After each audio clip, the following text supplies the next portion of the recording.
Welcome, everyone, to Swoon-Worthy, the podcast. I'm here with my sister, Kayla, and we're so excited to be back for season 2. And for today's episode, we are going to talk about Northanger Abbey by Jane Austen. There's a 2007 BBC movie that my sister and I love. We're going to really focus on that one, but we're also going to talk about a 1987 BBC version that some of you may not have seen or heard of, and that'll be fun too. But we love this novel. Yeah, I read this one along the same time as the other Jane Austen novels. So I was quite young. I was in middle school, and I remember not loving it as much at first because it's very different from her other novels. You have a heroine who she's not Elizabeth Bennet, she's not like this strong, already kind of developed character who just is impressive when you read about her. It's a coming of age novel. You really see her development throughout the story. I almost want to think of her as like Kitty Bennet, if Kitty were allowed to go off and kind of form her own character and really become her own person and have her own adventure story. So kind of like that character. And even Jane Austen in the first chapter of Northanger Abbey talks about no one who had ever seen Catherine Moreland in her infancy would have supposed her born to be a heroine. So she even states that kind of how she did in Emma, where she talks about Emma's a heroine who no one but myself will like. She kind of prefaces this. Catherine Moreland is not your Elizabeth Bennet, not your Eleanor and Marianne Dashwood. She's a little different. I know, I love that. I know, I feel like Elizabeth Bennet is kind of like who everyone wants to feel like they relate to. I mean, maybe they do, but like just the perfect girl next door. And then Catherine Moreland is more your like who most women probably relate to at that age. I guess she was like 18 or 17, 18. And you're just naive and you're sweet and you're innocent, and well, most people are. And you're just kind of excited to go out into the world, and you're just trying to do your best, and that's just really relatable, I feel like. I'm 100% with you. I don't feel like I'm Elizabeth Bennet, and she is like the ideal. I I actually I don't want to make people mad, but I don't believe that there are a lot of Elizabeth Bennets out there. It's just like people want to be an Elizabeth Bennet, which is fine. But I think Catherine Moreland is so relatable, just like you said. Yeah, I mean, I think there definitely could be a lot of Elizabeth Bennets out there just to make people not so mad. Oh yeah, yeah. Don't worry, I you're think Elizabeth. there's a lot of girls out there that like to read and probably are pretty humble, but you know, nobody's exactly like Elizabeth Bennet. Okay, let's move on. Right. So back to Catherine Moreland. So she's the oldest daughter of 10 children. Isn't that crazy? Yeah. So she's 9 other siblings. She has 3 older brothers, but she's the oldest of the daughters. And her family is not well off, but they're not necessarily poor. And in the movie, it has it portrays like a nice home, comfortable, enough. A lot of greenery. It's very beautiful. Actually, I looked up, it was filmed in Ireland, so that's why it looks so green in the movie. Yeah. I love the house. Like it's so pretty. And yeah, I feel like they're not like poor, but they probably lack connections. Like that was also part of if you were rich or not, was if you had connections. That's a very good point. And they have a family near them, the Allens, an older couple who don't have children, who, favor Catherine. They think Catherine's worth taking on a trip to Bath. But before we even get to the Bath storyline, I love how in the movie, so we haven't even announced who our Catherine Moreland is. This is Felicity Jones, the beautiful, sweet, beautiful, I said that again, period drama actress. I would go as far as saying Felicity I Jones. love her so much. She's so sweet and beautiful in a very like, you know, just a Unassuming. natural, unassuming way. Yeah. and she's very relatable. And I feel like this was the perfect choice of actress. It was. And she was still very young. We had seen her in the Brideshead Revisited remake, and she's been in a movie, no, a TV miniseries called Servants. That was fun. And there was another movie she was in with Jessica Brown Finley, the person who plays Lady Sybil in Downton Abbey, called Albatross. That was an interesting one. Chalet Girl with Ed Westwick from Gossip Girl. There's some, more like lighthearted movies that she's been in. And I love Like Crazy. That's actually one of my favorites. But this movie is just, as you said, perfectly cast. Was she in Brideshead? I don't even remember her. She was the little sister. Okay. Yeah, I did not know who she was at the time of my viewing of that movie. Yeah, she was just very young, but I can feel like maybe she got the part because of that. She has a period drama face for sure. Yeah, she doesn't really look like she has a cell phone. Exactly. And then later on, people got familiar with her in The Theory of Everything, where she plays Jane Hawking. She got an Oscar nomination for that. I love her in Rogue One, a Star Wars story. I think she plays a great Jyn Erso, because my sister and I are Star Wars fans. And I think she'll be in many more to come. So I'm excited to see her. But this role, as you said, spot on. I love her voice. She has a very mesmerizing voice, and it's very sweet. Mm-hmm. Very sweet. She is. I feel like her eyes, when I was noticing it this last time, were kind of green. They're quite pretty. Yeah, they're probably more of a sea blue, greenish. Mm-hmm. And her brown hair. And Kayla, so and we should also tell the audience how you and I watched this together a couple years ago, loved it, had so much fun watching it. And then just recently we decided to do sort of a watch party, and we were on Zoom while watching the movie so we could kind of laugh together and Oh yeah, remotely watch it. I'm looking at her eyes, and they're definitely like hazel, because they look like they can change colors. Like the blue outer rim's kind of blue, and then it fades to like a lighter green, and then like the very middle is like a brown, and there's a green rim around the brown too. So they're kind of all over the place. They're beautiful. Sorry, I love eye colors. Fair enough. Is this a good wait? Back to what you're saying. Okay. This movie is unlike a lot of movies we swoon over, because I feel like we both watched it together I think it was your first time. No, okay. Well, we watched it together later in our adult life, and we loved it. And I feel like now it's one of our favorite movies to watch together. It's a comfort film too. You know how we talk about comfort films and having that nostalgia. Right. We didn't watch it when it first came out back in 2007, but it already feels like nostalgic for you and me, even though it's I more know recent. it like it's so good and sweet and funny that it fits right into all those movies we watched growing up. Yeah. And as we said, Felicity Jones is perfect as Catherine Moreland. We first see her in her home that we were talking about, her nice country pastoral home. She's reading a book and she's swooning over the book. Jane Austen even describes how she starts to read. So at first, she was a kind of your playful girl running around getting dirty. And then from 15 to 17, she was training for a heroine, Jane Austen kind of muses. So she starts to read, she starts to really grow up and become a bit more intelligent. And so if you watch the movie, you notice her parents saying this, and they got this from the book too. She's almost pretty.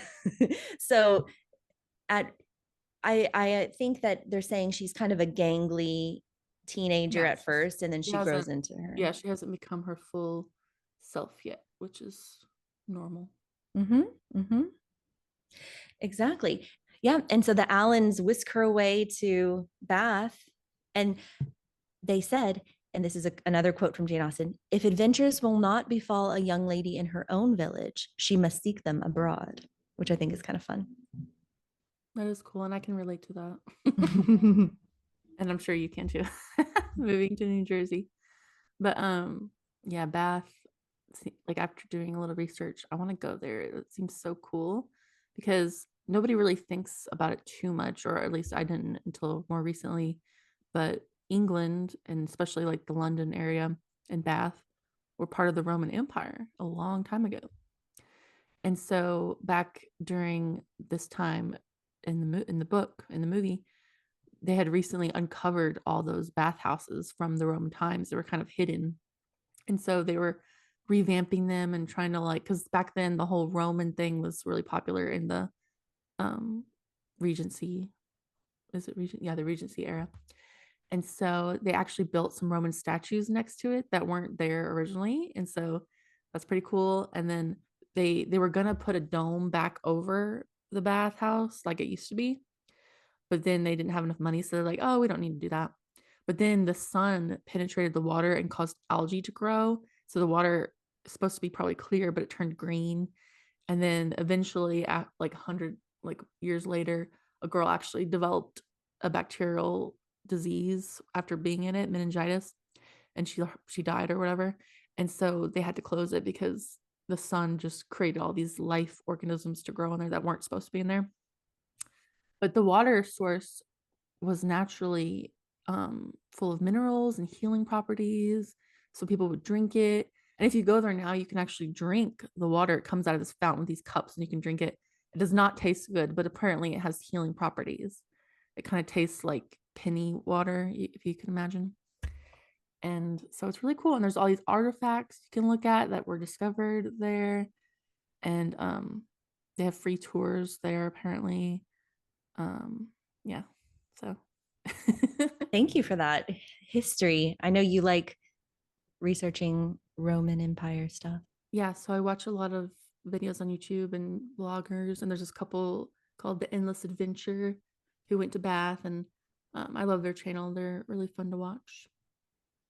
Great. Yeah. Well, maybe you and I can take a trip one day. Yeah. And Bath is featured in many period dramas.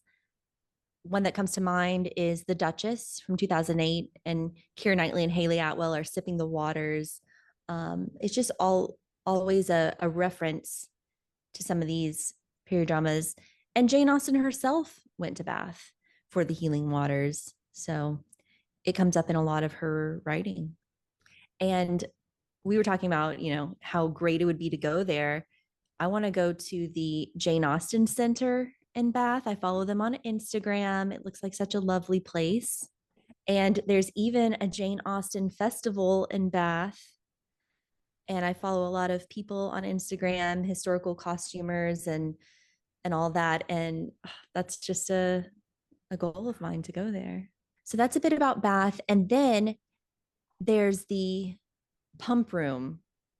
Did you read anything about the pump room? What did it do there? So it's a historic building adjacent to the Roman baths, and the water is pumped into the room from the baths. Visitors can drink the water in the pump room, but it was a place for society to go. I mean, you and I were talking about this. Bath is such a place to be seen, and you really notice that in the plot of Northanger Abbey. It's like you want to meet and mingle. Yeah, no, in the video they said that it's not just like that one little area with the pool. Like it's a very big area where the whole thing is kind of connected, you know? And so that's probably where the pump room was. And they got massaged and lathered up in oil. And then they would scrape the oil off of their bodies before they got in the water just to kind of clean them, you know? So pretty interesting. Pretty interesting.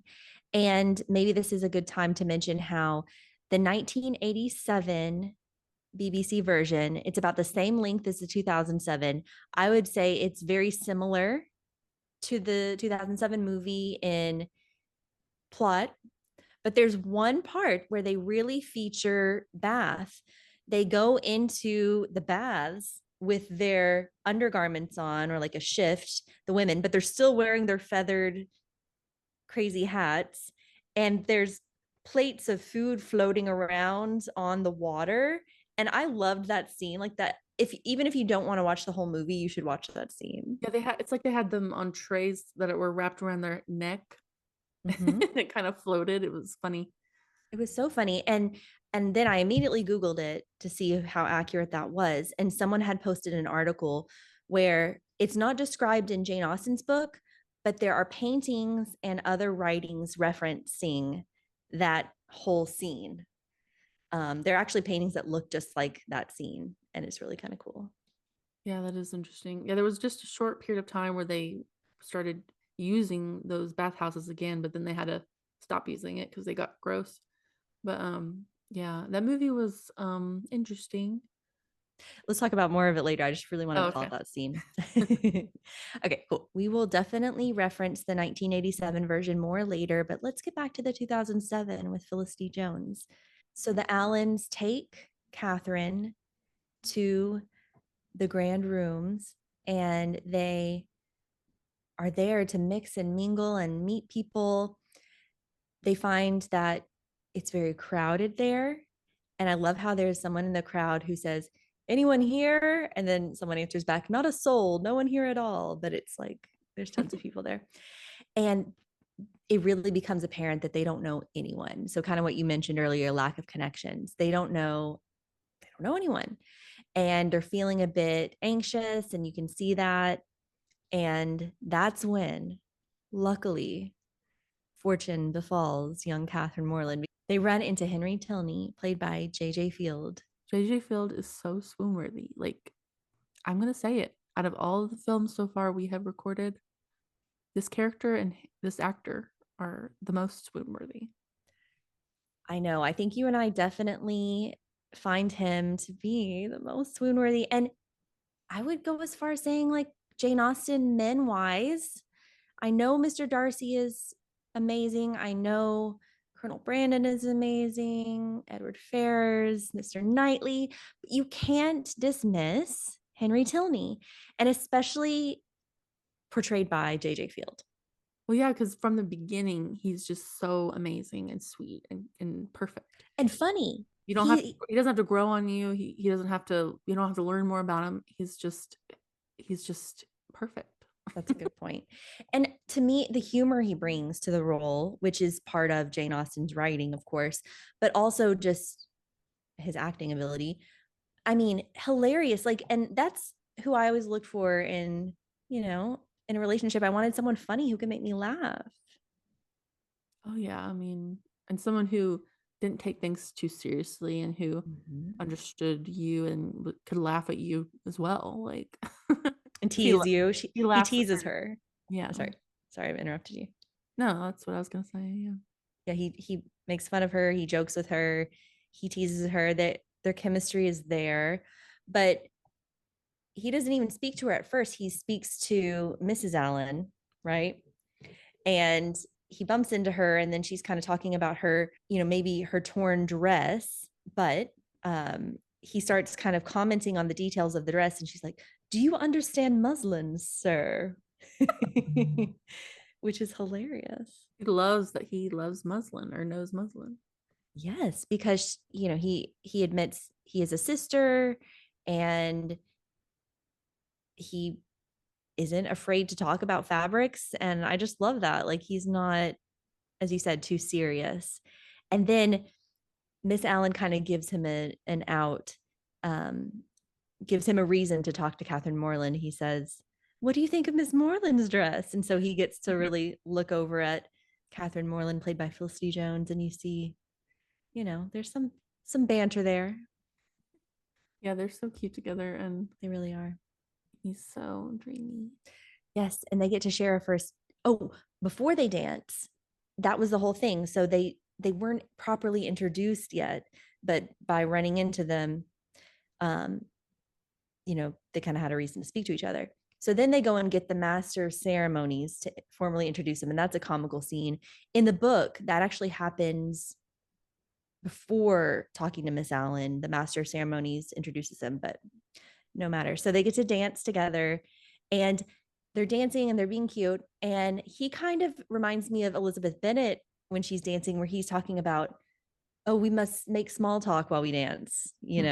Elizabeth has that talking as a rule scene with Mr. Darcy. So Yeah. I think that's funny.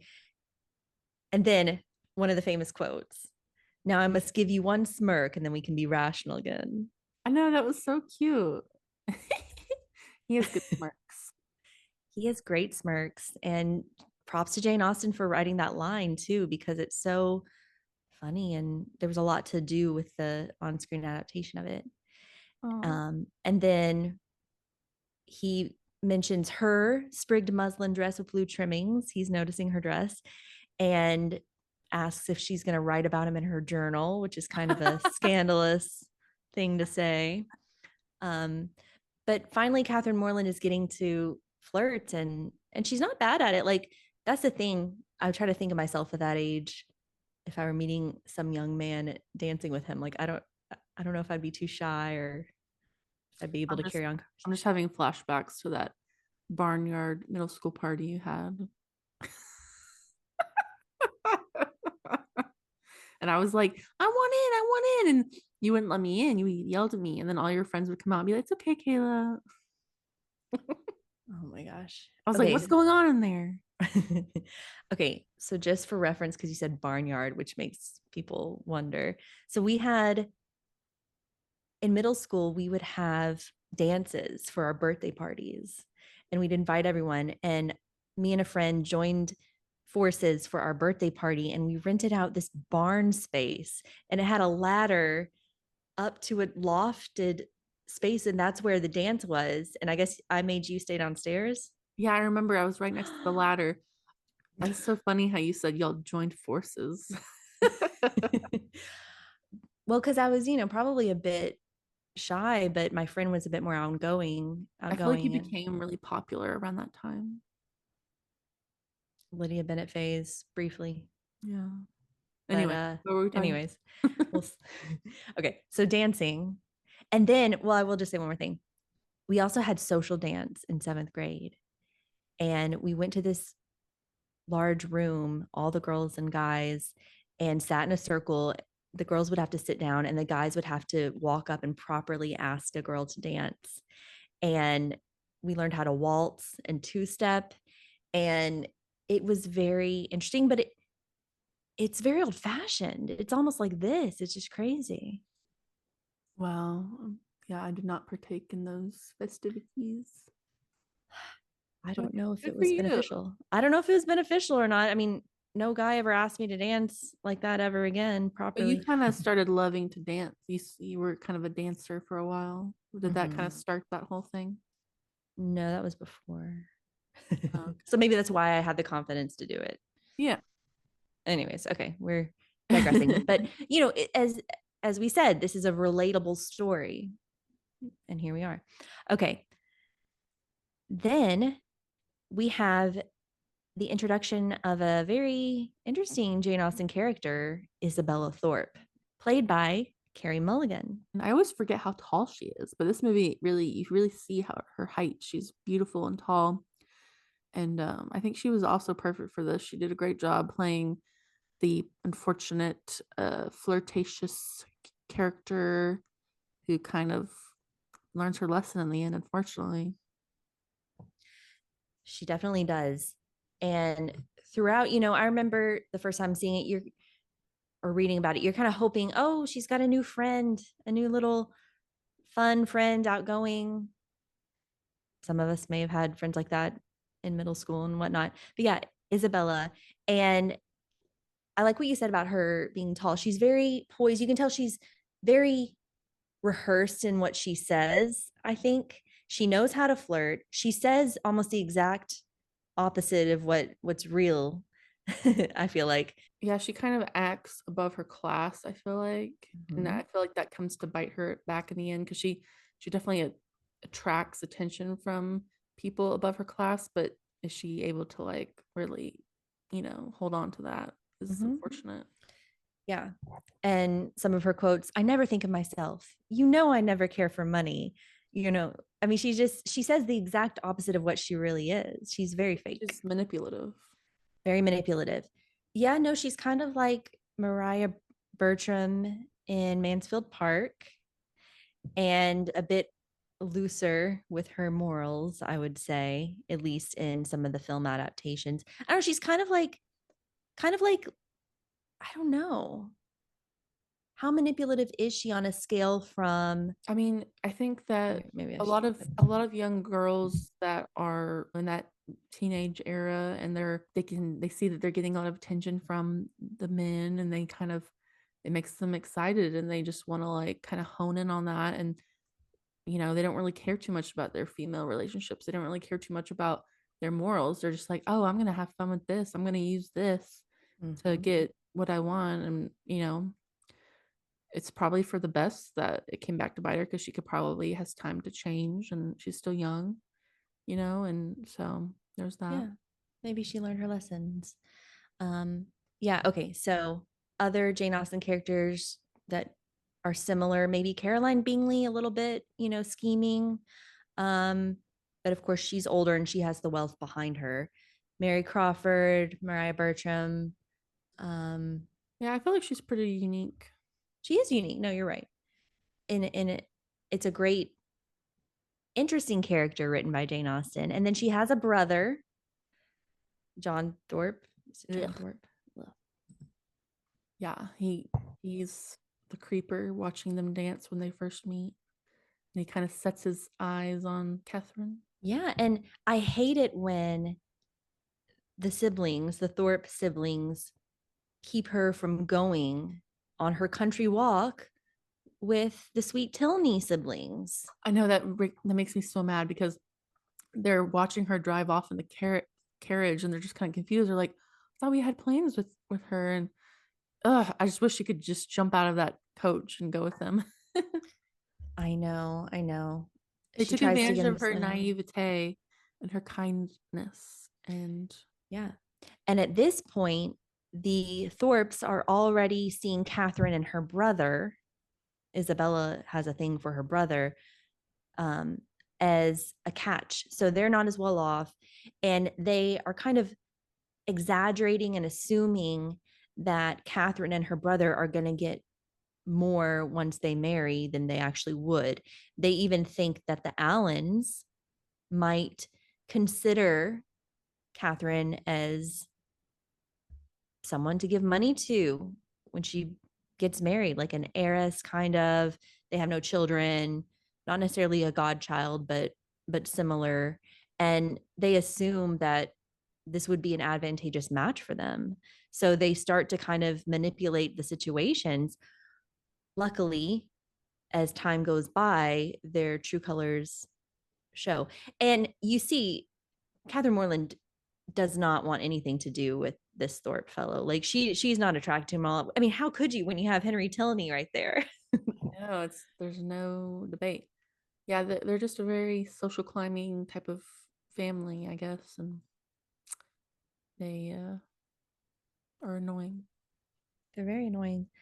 But I do like Carrie Mulligan in general. And so I like watching her character on screen. It's very fun. And the things she says, it's just so silly. But I just don't really like the parts with John Thorpe.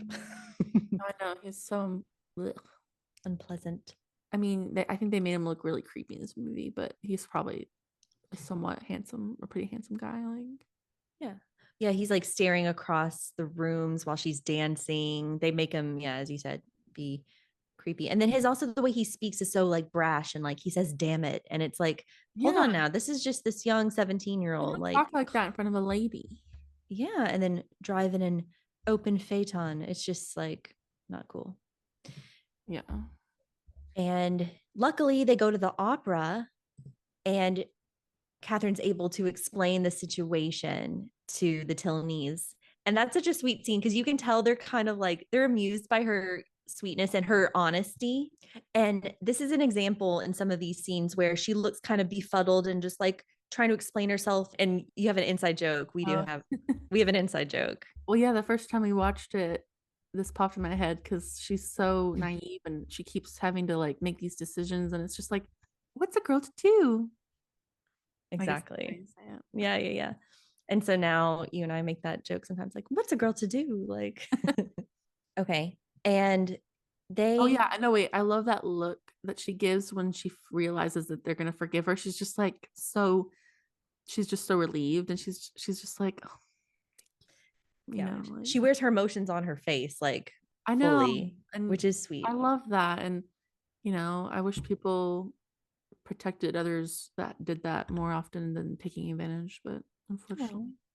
I don't think so. Well, luckily they adore her and they get to go on their country walk, and you can see they're so at ease with each other, the three of them. And you can see that if things did go well, they would make a cute little family. And there's still the flirtation between Henry and Catherine.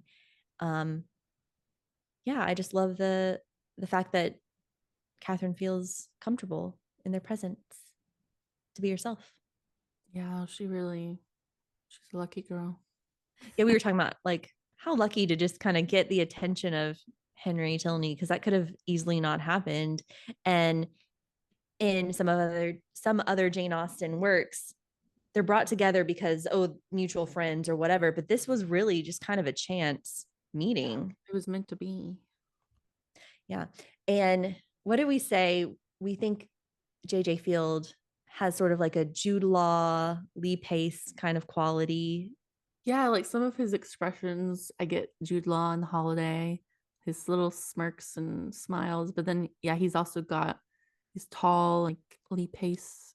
I always think of the two of them, JJ Feild and Lee Pace, as kind of have a similar look and some roles. I don't know. Mrs. Pettigrew lives for a day. Lee Pace, I love that one. And Catherine Walker, you may have recognized her recently in the Napoleon movie by Ridley Scott. She plays Marie Antoinette.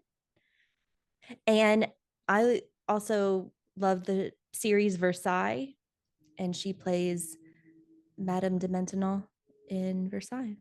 We also start to notice how General Tilney, the father of Henry and Isabella, is misunderstanding Catherine's situation in life too, because John Thorpe kind of hints that she might inherit something from the Allens. And so he starts to encourage the relationship between Henry Tilney and Catherine Moreland, but it's not for good reasons. And yeah, just this plays a very scary, over dominating father. Yeah, he's terrifying. It's like he just reminds you of those CEO types who just it's not personal, it's business. Very cold and also manipulative, like, out for money, Uncaring. totally uncaring. All about money. Mm-hmm, mm-hmm. Gross. And then he invites Catherine to Northanger Abbey. And so they go to Northanger Abbey, the namesake building, house, ancestral home of the novel. And I love how she asks, "Is it haunted?" So this is probably the number one reason I relate to Catherine Moreland is her love of like spooky things and like wanting to know if things are haunted. Like this is just, She's very adventurous and she's got a big imagination, you know? yes. And it's because of all these novels she's read. And this is where Jane Austen is actually writing a satire on young women and young people reading the popular novels of the day. So lots of novels are referenced in this one by Jane Austen. The Mysteries of Udolpho by Anne Radcliffe, and The Monk, which was kind of a scandalous one written by Matthew Lewis in 1796. And this whole genre of like gothic adventure stories, actually kind of salacious, scandalous. It had a huge influence on people of the day. And Jane Austen, I think, really cleverly interweave that into this story. I almost think of it as like, let's say someone's writing a novel today and they're referencing Julia Quinn's Bridgerton novels because it's so popular. It's like popular culture reference here. I think, I don't know. I was No, very yeah. smart of Jane Austen. Yeah, and it's cool that you say that because while we were watching this, I thought how what if they took this story, kind of how they did with Clueless, and they modernized it and made it really fun and modern music, and because they could choose a city that people go to be seen, similar to Bath, but only today's version, and they had some girl who met this sweet guy, and I think that would be so fun to watch. And I don't know, did they make any other adaptations to this other than the one from the 80s? Perhaps, but I can't think of a modernized version, but I think you're right. Like how they took Emma and made it Clueless, that they could really do that with Northanger Abbey. And yeah, like maybe the heroine of the story would be reading a lot of Bridgerton and try to make herself, something. I don't know. It has some potential there. Or she has a lot of TikTok videos. Oh goodness. I'm kidding. But yeah, I would love it if they stuck to books though. Yeah, but it's interesting that this is only a TV movie and they haven't made another version, because this is so good. Like, it surprises me when I remember it's a TV movie. Now that I think about it, I think I saw someone is trying to develop it into a new version. Ooh. So maybe this is the right time, Kayla, for you and I, because I don't think there's a cast there, but it's mentioned if you look up Northanger Abbey on IMDb, which I'll do right now, in case you hear me typing. It looks like there's in development. So they still don't have the cast. Right. Well, I nominate myself to play Catherine, and I think they should get JJ Fields to reprise his role despite his age, and we'll give it a go. I think it should be great. Wouldn't it be? But no, nice. him, do you know he's married to Neve Campbell? Neve Campbell. I think they're really cute together. That's so cool. Yes, and Austen Land is great with him and Carrie Russell, and he plays I'm a so Darcy. glad Like, you told me to watch that, because now it's one of my favorite movies. Like, I love that movie now. It's no, it's so fun, and he plays a Darcy. I'm so like mad character. at her at the end, because I'm like, no, he's not acting. He really loves you, and she's like, oh yeah, right. Spoiler alert, Kayla. No, just kidding. No, it's fine. But okay, no, Northanger Abbey. Really though, who would you cast as Catherine Moreland? Oh, I haven't even thought about this. I think an actress who would have done a great job, but she's probably just a tad too old now because she's like my age. I've got Elise Chappell. Oh, from Full Dark? What's her name? Morwenna. Morwenna. I love. She would have been so good because she's got kind of a sweet look to her. Like, okay, I have someone. Just came to mind. In the Queen Charlotte spinoff of Bridgerton, there's an actress who plays the young Violet, Connie Jenkins Gregg, and I think she would be perfect. And she's young. oh yeah, she could play an 18-year-old for sure. She's 20. Oh, yeah. No, that's great. Great job. But okay, who would replace JJ Feild? Because that's a tough role. It's more fun. Let's see. Well, I mean, obviously Freddie Highmore would be really great in that role. Hi. Okay, well, obviously Freddie Highmore would be great. So you mentioned that this is a TV movie, as you said. So it did not go to theaters, but it's so wonderful. I got the perfect person. Okay. Jacob Elordi. Yes, he would be great though. Why are you not saying anything? I'm digesting it. Come on, Jacob Elordi. He's the perfect age. He's handsome. He can be sweet looking. He could do. I'm sure he could do a British accent. He's just Australian.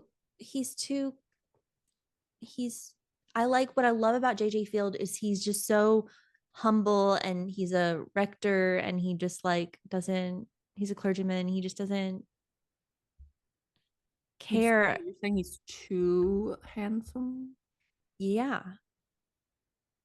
Okay. So yeah, I love how you mentioned it's a 2007 TV movie by BBC. So it definitely didn't come to theaters, but we think it's worthy of that.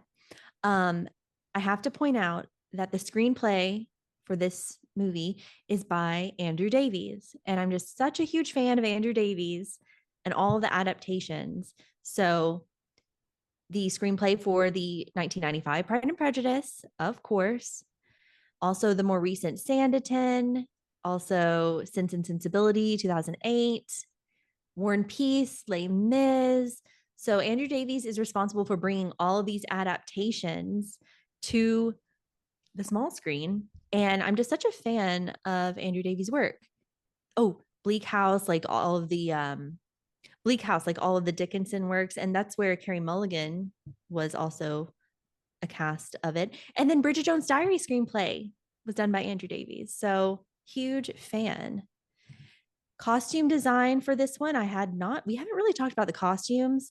They're not really at the forefront, but costume design by Grania Preston or Grania Preston. What do you think about the costumes in this one? I know. I think the costumes are very beautiful. I like her dresses. They're simple, but they're still pretty elegant.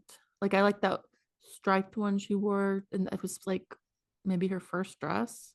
Right when she got to Bath, you're talking about. Yeah, right when she got to Bath.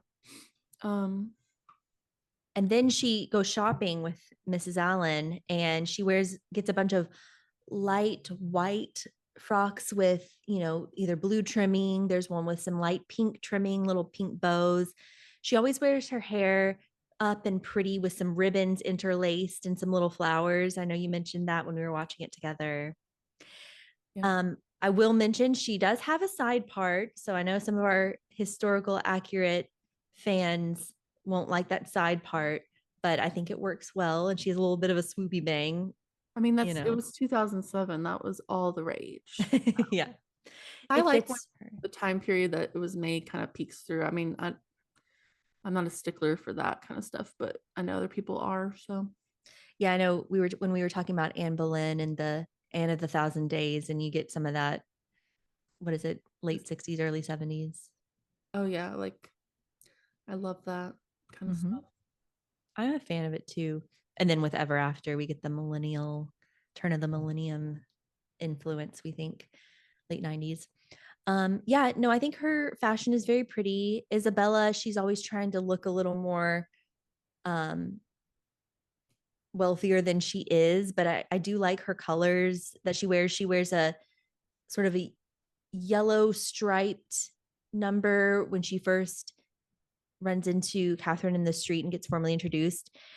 A lot of times, so I love color analysis of costumes, and very often you'll see the protagonist, female, in blue and pink. And so we do get that with Catherine Moreland. And then the friend, often the villain, is wearing more of an orange color. Okay. And if you think about the 1995 Pride and Prejudice, Caroline Bingley is wearing a bright orange, vibrant orange. You'll see this in so many different period dramas. Well, with this one, Isabella is wearing an orangey yellow often. So I think it kind of plays into that. But I think you and I were talking when we were watching it. We noticed she looks really pretty at one point. Carey Mulligan is Isabella. She's wearing a very Greek goddess kind of drapey white empire waisted gown, and her hair's really pretty. She almost has like, it looks like her ribbon or headband is more like a tiara, and then her hair swooped over it, and then she's wearing that green. Do you remember the green necklace and earrings? Yeah, she was in the carriage and it was really pretty. Yeah, I think that's when she starts to flirt with Frederick Tilney. So Henry and Isabella's older brother, who's definitely a rogue, sort of a Wickham character. Back to the storyline. They go to Northanger Abbey. I love when Tilney and Catherine, Henry and Catherine are riding in the carriage or the phaeton, and they are flirting, and she's asking him, about the secrets of Northanger Abbey. Is it haunted? And he's kind of playing into that. He's saying, maybe vampires. Mentioned vampires. And then he even says, all old houses have their secrets. Northanger is no exception. So later on, we'll kind of jump ahead. She starts to suspect that their mother died by the hands of their mean father. And this is kind of her twisted thinking because of all the ghost stories and crazy stories she's been reading. And then there's that horrible scene where she sneaks in to look at the portrait of the mother. Henry catches her and gives her a talking to because she insinuates that the father killed the mother. And he's like, are you kidding me? Like, no. Well, first of all, I mean, just show the girl a picture of your mom. Like, what's so secretive about that? She just is curious what their mother looked like because that's just a normal thing. You know, I think she's also confused why they don't want to like really talk about their mother very much. You know, she's just like, it's not normal for people to not talk about their mom, you know? But I guess they're just kind of sad and their dad's so depressing about the whole thing. Like,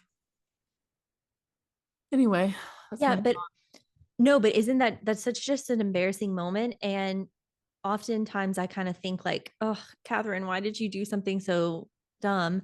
But this last time I watched it with you, I was thinking he kind of led her to that. He starts talking about vampires and ghosts. An old house has their secrets. At one point, they're walking around, and he even says, imagine the worst thing and write a gothic novel about it. So he's even saying, like, he's even encouraging her imagination a bit, I'd say. No, definitely. And even before they went there, was it what's her name's brother was talking about how there's weird people think weird things about the dad and how the wife died, like, and she's already got a big imagination, like, so what do you expect? What do you expect? We haven't even yet mentioned all of her dream sequences that she Oh yeah. has. Yeah, so have we talked about the 80s version yet? No, we haven't. Well, I think we should talk about that now because so let's do it. Let's do that. Right. Okay, so some of this you can see some influence from the 1987 BBC version. It's I think it's fun to watch. It stars a young woman named Catherine Schlesinger, 24 years old, and Peter Firth, who was 34. So he was a bit older. I think she looks a lot like Felicity Jones. Like I can see a similarity in appearance there and like the big eyes and the brown Yeah, hair. she's maybe a bit more awkward looking than Felicity, but she's Fair. pretty.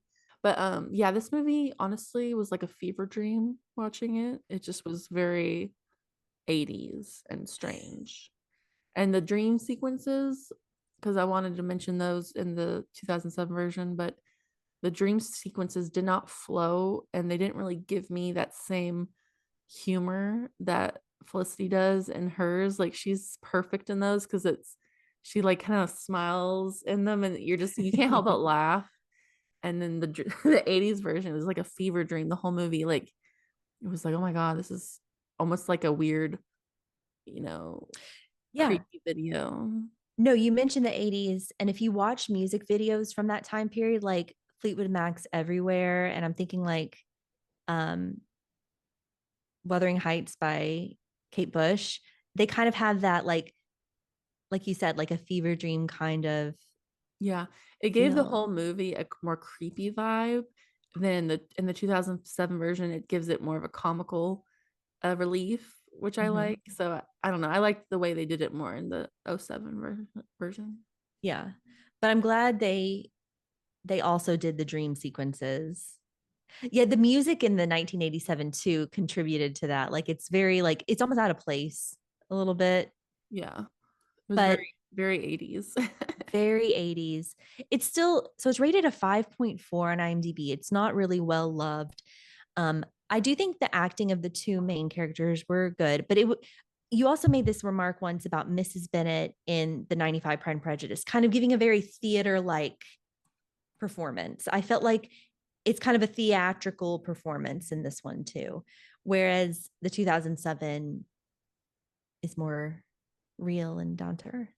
Yeah, we laughed so much through the '07 version and the 80s version. I was just like, oh my God, this is kind of depressing. Like, Yeah.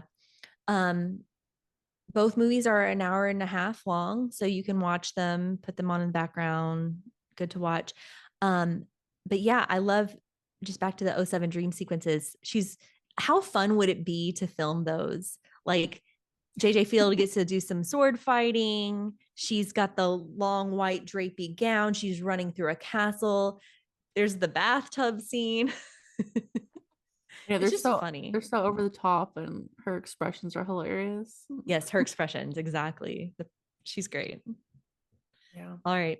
So her overactive imagination almost maybe makes Henry Tilney not like her, but no, he's already smitten with her, I think. And he sees her as just being kind of silly. So I don't think it's like a deal breaker for him. I love the scene where they're riding their horses and he shows her where he lives, his house, which is near Northanger Abbey. And she's like, "Oh, it's so nice." And he's kind of glad. She thinks it's nice. And they get all muddy. And there's the scene where she he wipes the mud off her cheek and her face, and she's looking up at him It wide-eyed. And I love that scene. It's so cute. is cute. They're so sweet. So some people they talk about Northanger Abbey's story as not as deep of a romance as, Elizabeth Bennet and Darcy. And it's not. They're growing to be in love. You see them on their, the trajectory of being in love. But I feel like it's so realistic and you can see how well suited they will be. It's not like they just meet once and they propose. They spend a lot of time together. And so you can see how when they do get married, they're going to live together so naturally. Yeah, definitely. I agree. I mean, not all of her stories can be that deep, and but yeah, this one's more relatable for sure. I love it. I've grown to love it. And then Catherine gets sent away by the mean General Tilney in the middle of the night, can't even let her wait for the morning, makes this poor young woman travel on her own. Yeah, and Public where was coach. Henry? I forget where he went off to. Yeah, I can't remember either, but he's away because he has business and things. So he's away. But in the end, he learns of what his father did, and he goes to her home, Fullerton, and makes up for everything, explains everything. I love how they're both just like, I'm so sorry, I'm so sorry. Like they're Yeah, both just so sweet and perfect for each other. they really are perfect for each other. And I love the two of them as actors together. And their kiss is so awkward and cute, like young people who Yeah. don't know how to kiss.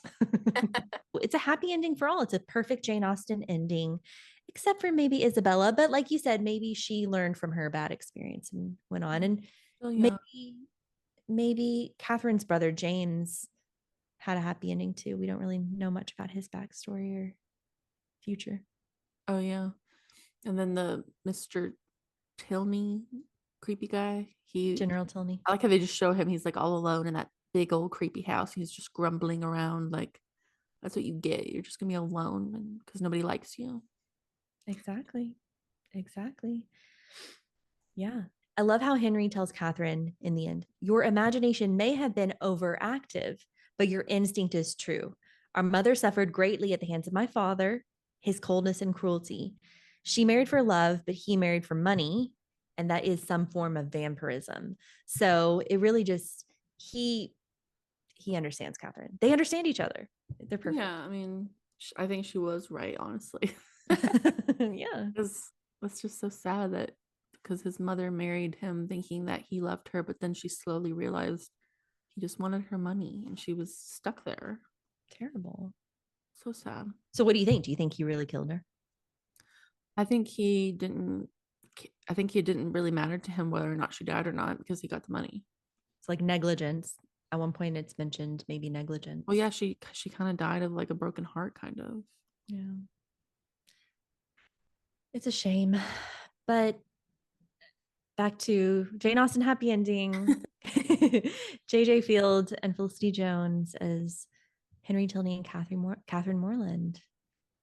It's a love story and it's a sweet one. May not be as epic of a grand scale as Elizabeth Bennet and Darcy, but I think Kayla, you and I both think it's worth a watch and it's a sweet one and it's nostalgic for us. Yeah, and also you should watch Austin Land with JJ Feild, and he's also in Turn Washington Spies as a red coat in uniform. You should watch that if you're interested in him. which we are. Thank you for tuning into our podcast episode on Northanger Abbey. Now, we raved about the 2007 TV movie starring a young Felicity Jones as the naive and imaginative Catherine Moreland and her love interest, Henry Tilney, played with such humor and sweetness by JJ Feild. We shared our favorite scenes and quotes. We also referenced the older 1987 version, which is worth a watch, even for a close-up look of the bathhouses of Bath in the Regency era. And we had to talk about Jane Austen's beloved satirical novel in the context of her other amazing work. We can't wait to cover more exciting period dramas with you in our second season of Swoon-Worthy, the podcast. Thank you for joining us, and share your comments and feedback on Instagram at Swoon-Worthy podcast. And don't forget to leave us a review on Spotify or wherever you listen to your podcasts. Share this podcast with anybody you think might be interested. Catch you next time.